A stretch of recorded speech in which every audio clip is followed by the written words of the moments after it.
Hola, muy buenas. Nos encontramos de nuevo en estos momentos para reflexionar un poco sobre nuestra salud mental y sobre todo en tiempo de esta pandemia. Hoy quisiera que pudiéramos reflexionar un poco sobre cómo ir retomando mi vida poco a poco tras este confinamiento. Recuperar nuestras vidas, evidentemente, tras estos confinamientos, pues no va a ser fácil para muchas personas. Eh, Debemos salir, debemos pasar del miedo, adaptarnos a los cambios y desarrollar una visión crítica y también creativa para transitar por estos momentos, esta realidad, lo mejor posible. De momento hay una buena noticia y es que hay papel higiénico en los supermercados. Si recordamos al principio todo el mundo se volvió loco con los papel higiénicos y yo no sé, yo la única conclusión que saco es que a lo mejor la mayoría de la población estaba cagada del miedo y por eso necesitaba mucho papel higiénico. Digo yo, la única explicación que consigo. Pero bueno, eh, pocas cosas resultan tan inciertas como pensar en cómo será la vida tras el confinamiento. ¿Sí? Nuestras mentes diseñan múltiples escenarios posibles y aunque unos no nos gusten más que otros, en la mayoría hay algo que no cambia. Y es que todavía estamos obligados a convivir con el coronavirus. ¿De acuerdo? Es momento de pensar como adultos y generar cambios, pero siendo responsables unos de otros y manteniendo el optimismo. Es fundamental. Al fin y al cabo, amigos, el pesimista solo se justifica y no hace nada más. Si miramos al mañana con optimismo, entendemos la responsabilidad que tenemos para generar cambios. Sin embargo, hasta ese momento tenemos una responsabilidad inmediata y es salir al mundo poco a poco, a medida que se vaya abriendo el confinamiento. Retomar la vida, ¿cómo hacerlo? Pues algunas ideas. Hay miedo y mesura en material económico, el gasto es menor, el turismo es mínimo y aparecen otros factores no menos importantes que es el paro o el desempleo, ¿no? ¿Qué debemos hacer entonces? ¿Cómo podemos retomar la vida? Esto sería algunas claves para reflexionar. Una de las cosas, amigo, es no dramatizar tanto, ponerle humor a las cosas. Yo entiendo que no es fácil a veces, pero hay que quitar dramatismo a las cosas. Y el humor nos ayuda. El humor ayuda mucho. El reírnos entre nosotros mismos. No reírnos de los demás, sino reírnos entre nosotros. Eso nos va ayudando porque el humor terapéutico es aquel que nos hace reír a todos, ¿no? Es como, me acabo de acordar ese chiste de esa chica, señora que cumple en 50 años de casado y le dice al marido, marido, cielo bello, cariño, vamos a cumplir 50 años de casado y tú nunca me has comprado nada. Y el esposo la ve y le dice, amor mío, la verdad que en 50 años viviendo juntos no sabías que vendías algo para tener que comprártelo. Es decir, son cosas que nos ayudan un poco también bueno, ya la vida tiene su dramatismo para nosotros condimentarla con un poco más, ¿no? Una cosa que hay que entender es que el desconfinamiento no es el fin de la pandemia, es un proceso dentro de la misma pandemia. Ojo, hay algo que debemos entender en primer lugar. El desconfinamiento es un proceso y vamos a pasar varias etapas que vamos a progresar o no a medida que la epidemia se vaya controlando. Esto no significa que el riesgo de infección haya desvanecido. Al contrario, debemos de aprender a convivir con el virus. Tener claro este aspecto nos invita a poner un poco de perspectivas e iremos retomando nuestra vida de manera lenta y progresiva. Tu forma de reaccionar ante este desconfinamiento no tiene que ser igual a la de los demás. En los últimos días vemos a personas que llenan las calles con cierta ansia y alegría y a menudo con una sensación de normalidad, quizás demasiado. En cambio, hay otros que tienen miedo de salir de sus casas y esta variabilidad entra dentro de lo normal. No hay que preocuparse por experimentar más ansiedad al sentir que nosotros no vamos al mismo ritmo que los demás. No hay problema con eso. Cada uno tenemos un ritmo y un modo de manejar y afrontar las nuevas situaciones. Podemos darnos tiempo. Lo importante es avanzar poco a poco. El objetivo por salir al exterior y diseñar lo que será nuestra nueva vida. ¿De acuerdo? Pero caminando. Seguimos en un modo de supervivencia y hay que aceptar la distancia social. A la hora de retomar nuestra vida tras el confinamiento, hay un factor que estamos obligados a aceptar y es la distancia social. Y esa será la pauta en cada escenario. Esta estrategia nos permitirá contener el riesgo de infección y sentirnos más seguros. Yo veo mucha gente que peligrosamente están negando esta realidad. Un día nos teníamos un miedo terrible y al otro día, bueno, la terraza y visitándonos como si esto ya hubiese pasado. Todo esto nos obliga a reformular el modo de trabajar, de relacionarnos, de disfrutar del tiempo de ocio con los chicos. Todo ello son elementos que hay que asumir lo antes posible. Ahora, tenemos que pasar del miedo a la creatividad. Reformular qué queremos para nuestro futuro cercano. El miedo es una emoción multifacética, ¿de acuerdo? Que vale la pena entender. No solo garantiza nuestra supervivencia al obligarnos a ser prudentes, a quedarnos quietos o a defendernos. El miedo es bueno, pero esa inmovilidad nos sitúa a su vez en una nueva línea de salida y un nuevo inicio. Cada uno de nosotros estamos obligados a caminar con esa emoción, con el miedo, a mantener en la mochila nuestros miedos. Miedo a la infección, miedo un poco al otro, temor a quedarnos sin trabajo, a no saber qué va a pasar mañana, mis hijos, mis nietos, en fin.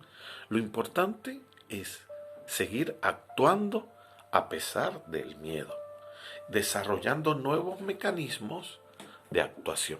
¿De acuerdo? El miedo paralizante, eso es malo. Eso no nos ayuda a nosotros como personas. Si temo infectarme, pues desarrollaré medidas para protegerme. Si me angustia quedarme sin trabajo, pues voy a idear estrategias, vías profesionales. Entro en internet, veo una ayuda, veo por aquí, veo por otro lado, más que quedarme sufriendo en el sofá. Ahora, desarrollar un pensamiento crítico para afrontar también la vida tras este confinamiento. Eso es importante. Va a exigir que apliquemos un buen pensamiento crítico. Esta nueva etapa nos obliga a reformular muchas de las cosas que nos definían antes y que tal vez debemos cambiar. Asimismo, no podemos dejar de lado la gran cantidad de infoxicación a la que nos enfrentamos. Una información tóxica, ¿no? En la televisión. Ahora vemos la televisión y parece que el coronavirus como que no fuera tan importante. Ahora todo es tema político, que este habla con el otro habla con este, el otro critica, el otro aprueba, el otro no sé qué. Y al fin y al cabo lo que vemos en televisión es una politiquería barata, dañina, que nos hace mal como país y como personas. Pero bueno, ese es otro tema. Ojo con esa infoxicación. Todo esto nos obliga a trabajar tres dimensiones importantes. La paciencia, la adaptación al cambio y la gestión del estrés. Eso lo vamos a trabajar. De momento, en este vídeo vamos a trabajar solo la paciencia, ¿de acuerdo? La paciencia, en nuestro mundo sabemos perfectamente bien que es acelerado y está cargado de estrés, ¿no? La paciencia se coloca como una de las cualidades más necesarias y valoradas en una persona. Saber gestionar bien las emociones y hacer el buen uso de la paciencia puede marcar las diferencias significativas con aquellas personas que no sepan ser pacientes. Hay personas que van a buscar algo en un cajón y porque no lo consiguen ya gritan, insultan. Hay otras personas que desean algo y como no lo consiguen, entonces piensan que los demás son malos y que no me quieren y tal. Es decir, vamos a administrar bien el tema de la paciencia, ¿no? ¿Y qué nos hace perder la paciencia? Una, el estrés. El estrés es uno de los grandes problemas de nuestra sociedad. En los últimos tiempos se ha instalado en un ritmo frenético y de constante cambio. Dentro de él, el trabajo se sitúa como el principal generador de estrés en la población y le sigue la situación de la familia.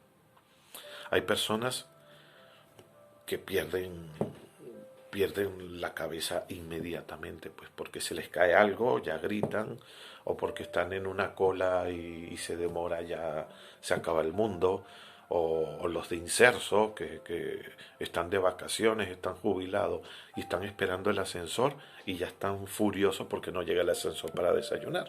Es decir, hay muchas cosas que nos estresan, hay que tener cuidado con esas cosas, ¿no? Otro que nos hace perder la paciencia es la ansiedad, ¿no? Y la ansiedad es considerada la gran epidemia silenciosa del siglo XXI. Se estima que en España alrededor de un 60% de personas han experimentado ansiedad o la van a experimentar a lo largo de su vida. Una patología que afecta a millones de personas en el mundo. Y esto cambia por completo la forma de encarar el día a día, ¿de acuerdo? El día cotidiano.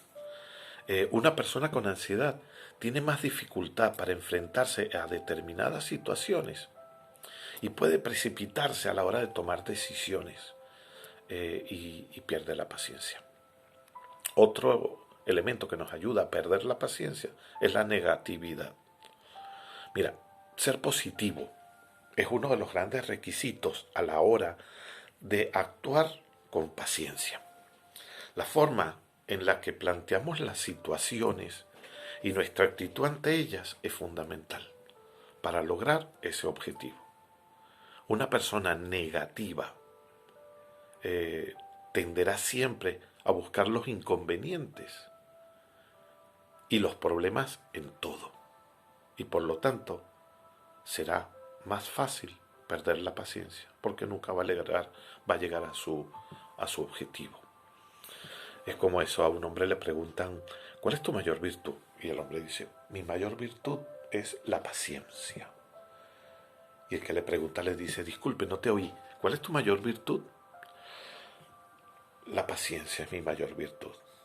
Oye, ¿puedes hablar un poco más alto? Es que no te escuché. La paciencia, sordo, tonto. Hay gente que es así. Mi mejor virtud es la paciencia. Y apenas ponen una cosa de otro lado, ya explota. Tenemos que conocernos un poco. Ahora, ¿cómo cultivar la paciencia? ¿De acuerdo? ¿Cómo cultivarla? Todos podemos aprender a actuar con calma y dejarnos guiar por la paciencia. Hay personas a las que les resulta más fácil y a otras les cuesta un poquito más. ¿Qué nos ayuda o cómo cultivarla? Lo positivo, ser positivo. Todas las situaciones a las que nos enfrentamos en la vida pueden verse desde muchas perspectivas. Elegir aquella más positiva en lugar de centrarnos en los malos nos ayudará y nos ayudará a mejorar la paciencia y a actuar con más calma. Positivo. En todos los escenarios buscar el más positivo. que no significa ser ingenuo. Otra cosa que hay que cultivar es conocer nuestros límites. Es decir, cada persona, incluso los más pacientes, tenemos un punto en el que la situación nos supera, me supera y me lleva a perder los nervios. Es importante conocerse a uno mismo y las particularidades de su forma de ser, de tal manera que sepamos dónde está ese límite. Una vez sepamos hasta dónde podemos llegar sin perder la paciencia, podremos actuar en consecuencia y poco a poco iremos desplazando ese límite más y más. ¿De acuerdo? Conocernos y saber hasta qué momento puedo. ¿De acuerdo? Y cuando estoy a punto de perder la paciencia, antes de gritar o lo que sea, decir si estoy en algún lado o lo que sea, ya vengo, voy al baño. Y vas al baño y ahí coges la toalla, le haces 7 nudos, gritas con la toalla y tal, y sales más tranquilo. ¿De acuerdo? Otra cosa importante es ganar confianza. Ganar confianza. La confianza en uno mismo es importante para muchos aspectos en nuestra vida.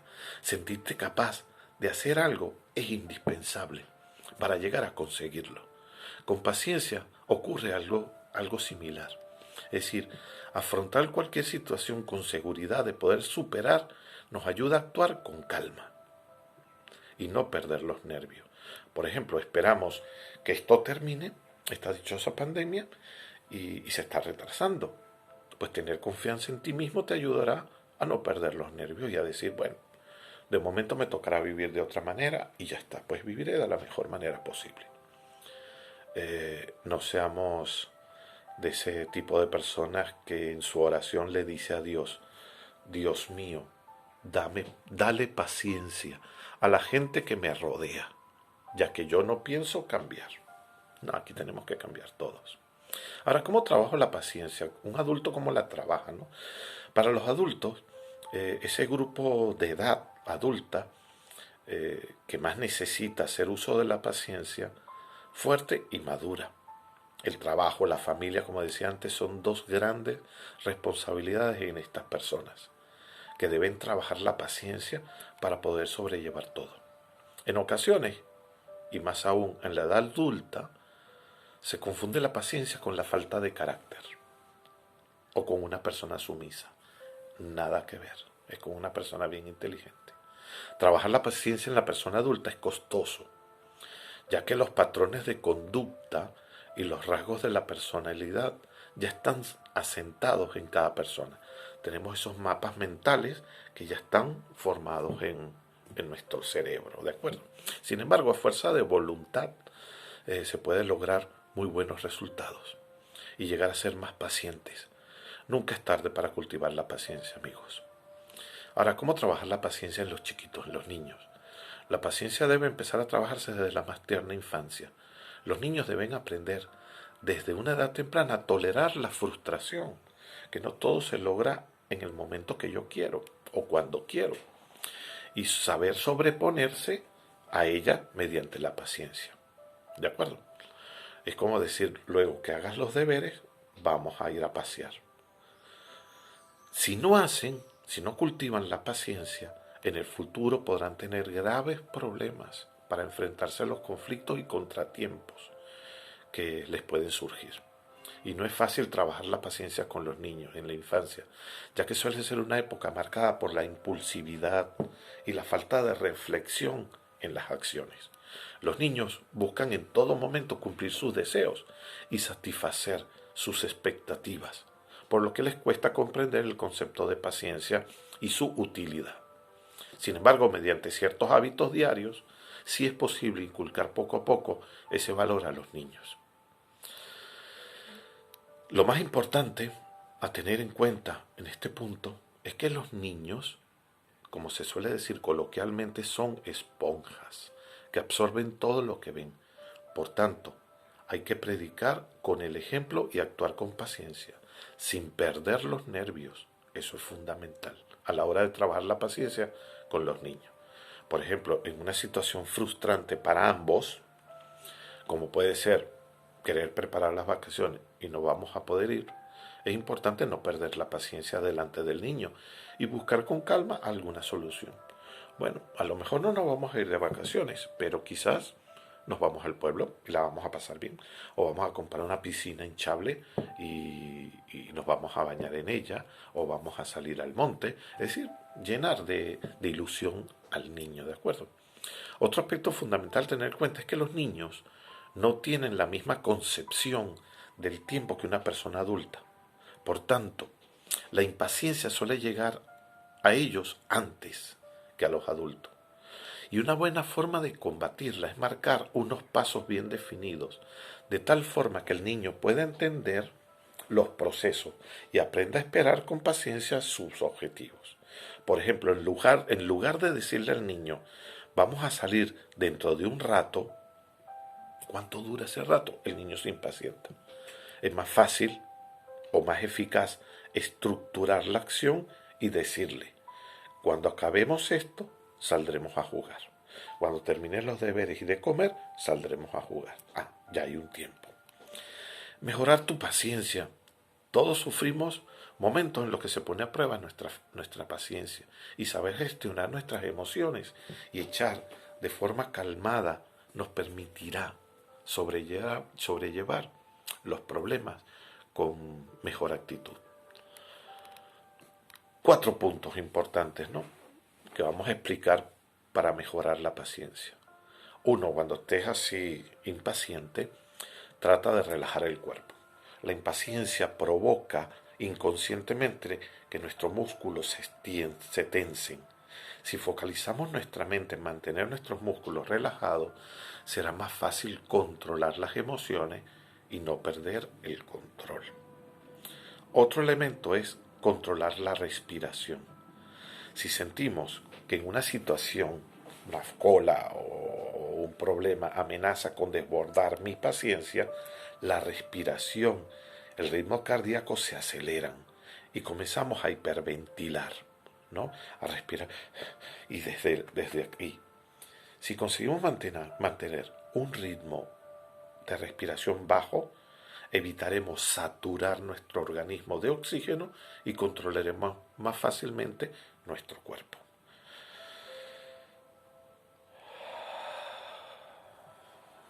Relajo los músculos. Luego, cambiar de tu perspectiva. Cuando consigamos relajar nuestro cuerpo, y siguiente paso será valorar la situación en la que nos encontramos con calma. Mirar a través de otro prisma puede aportarnos más puntos de vista y hacernos encontrar una solución. Estás en la cola del súper, es larguísima, llega la señora con un carrito cargado y cuando comienza a montarlo se le olvidó pesar esto, o no consigue la tarjeta, o quiere pagar con los céntimos y no ve los céntimos, y tú atrás estás